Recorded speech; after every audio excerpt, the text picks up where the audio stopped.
Hi friends, ఈరోజు వింత కోతి అల్లరి చేష్టాల గురించి తెలుసుకుందాం. కోతి అంటేనే వింత చేష్టాలకు, తమాషా పనులకు, గమ్మత్తైన హావభావాలకు పెట్టింది పేరు. ఒక అడవిలో ఉండే ఒక కోతి తన వింత వింత ఆటపాటలతో అన్ని జంతువులను ఆకట్టుకునేది. ఒకరోజు అడవిలోని అన్ని జంతువులు కలిసి విందు చేసుకోవాలనుకున్నాయి. విందు జరుగుతుండగా జంతువులన్నీ కోతిని డాన్స్ చేయమని కోరాయి. అది అడిగినందుకు వారి కోరికను మన్నించి డాన్స్ చేయడం ప్రారంభించింది. దాని వింత ఆటలు, తమాషా చేష్టాలు అన్ని జంతువులను ఆకర్షించాయి.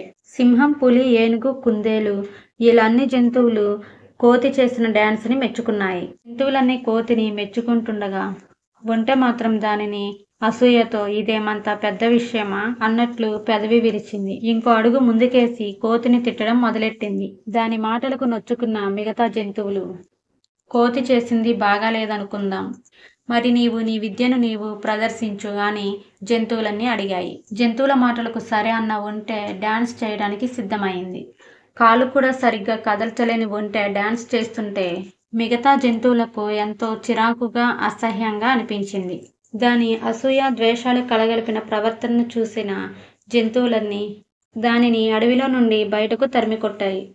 ఫ్రెండ్స్, ఈ కథ నీతి ఏంటో తెలుసుకుందామా? ఇతరులను కించపరిచే ముందు తాను సరిగ్గా ఉన్నానో లేదో తెలుసుకోవాలి. ఫ్రెండ్స్, మరిన్ని స్టోరీస్ కావాలంటే మన ఛానల్ని సబ్స్క్రైబ్ చేయండి, షేర్ చేయండి, లైక్ చేయండి.